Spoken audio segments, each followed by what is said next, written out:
Bharat buzz live, हर खबर में भारत। एक संत के लिए धर्म और राष्ट्र से बढ़कर के कुछ नहीं हो सकता। यही उसके जीवन का ध्येय होना चाहिए। ये है कि हमारा प्रमाण तो उन्होंने मांग लिया, अब उनको प्रमाण देने की जरूरत है कि वो हिंदू हैं कि नहीं। कोई धर्म के खिलाफ आचरण करता है, क्योंकि ऐसे तमाम कालनेमी होंगे जो धर्म की आड़ में सनातन धर्म को कमजोर करने की साजिश रच रहे हैं। गौ माता को राज्य माता घोषित करिए, ये आपके हाथ में है। 40 दिन का हमने समय दिया है। क्या स्वामी अविमुक्तेश्वरानंद और मुख्यमंत्री योगी आदित्यनाथ के बीच जंग अब नया मोड़ लेने वाली है? प्रयागराज से प्रस्थान करने के बाद स्वामी अविमुक्तेश्वरानंद ने सीएम योगी को चुनौती दी है। क्या मुख्यमंत्री योगी आदित्यनाथ मानेंगे स्वामी अविमुक्तेश्वरानंद की बात और गाय को राजमाता घोषित करेंगे? नमस्कार, मैं हूं स्वप्निल वर्मा और आप सभी देख रहे हैं भारत बज़ लाइव। 18 जनवरी को प्रयागराज के माघ मेले में अपने शिष्यों और समर्थकों के साथ हुई धक्का मुक्की और मेला प्रशासन द्वारा भेजे गए नोटिस के बाद स्वामी अविमुक्तेश्वरानंद ने अब उत्तर प्रदेश के मुख्यमंत्री योगी आदित्यनाथ के खिलाफ मोर्चा खोल दिया है। प्रयागराज माघ मेला छोड़ने के बाद भी स्वामी अविमुक्तेश्वरानंद योगी सरकार के साथ आर पार की लड़ाई के मूड में आ चुके हैं और लगातार उन पर बड़ा हमला भी बोल रहे हैं। तीखे वार और पलटवार भी जारी है। अब ताजा मामला शुक्रवार को आया, जब वाराणसी में प्रेस कॉन्फ्रेंस कर उन्होंने कहा कि मुझे शंकराचार्य होने का प्रमाण पत्र मांगा गया है, मैंने वो दे दिया है।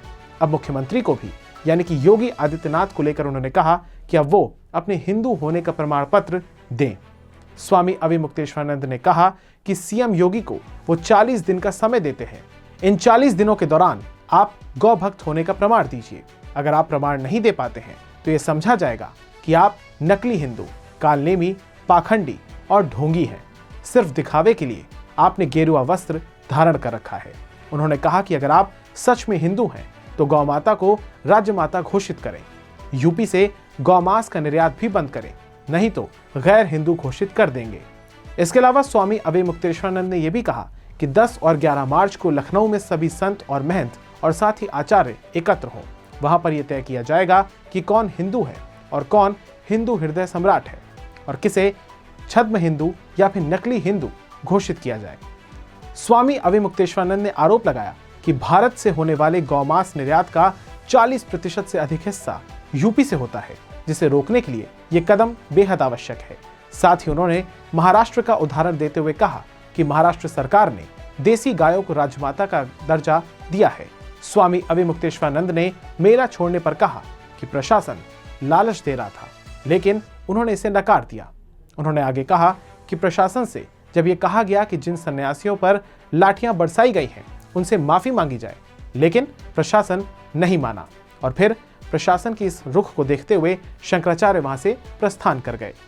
आपको बता दें, इस विवाद ने तूल तब और ज्यादा पकड़ लिया था जब मुख्यमंत्री योगी आदित्यनाथ ने हरियाणा के सोनीपत में आयोजित एक धार्मिक कार्यक्रम के दौरान यह कहा था कि ऐसे तमाम कालनेमी होंगे जो धर्म की आड़ में सनातन धर्म को कमजोर करने की साजिश रच रहे होंगे। हमें उनसे सावधान होना होगा। कालनेमी का उल्लेख आपको बता दें महाकाव्य रामायण में आता है। वो एक मायावी राक्षस था और रावण का भाई था। अब इसके बाद मुख्यमंत्री का जब बयान आया तो स्वामी अविमुक्तेश्वरानंद ने कहा, एक राजनेता जो कि मुख्यमंत्री है वो अपने प्रदेश की खुशहाली के बारे में तो चर्चा नहीं करता है, बल्कि धर्म और अधर्म की बात कर धर्माचार्यों को ज्ञान देते हैं। अब देखना होगा कि इस चुनौती को सीएम योगी स्वीकार करते हैं या नहीं। क्या योगी शासन और प्रशासन स्वामी अविमुक्तेश्वरानंद से माफी मांगता है या नहीं, ये भी देखने वाली बात होगी। तो कैसी लगी आपको ये जानकारी हमें कमेंट सेक्शन में बताइएगा।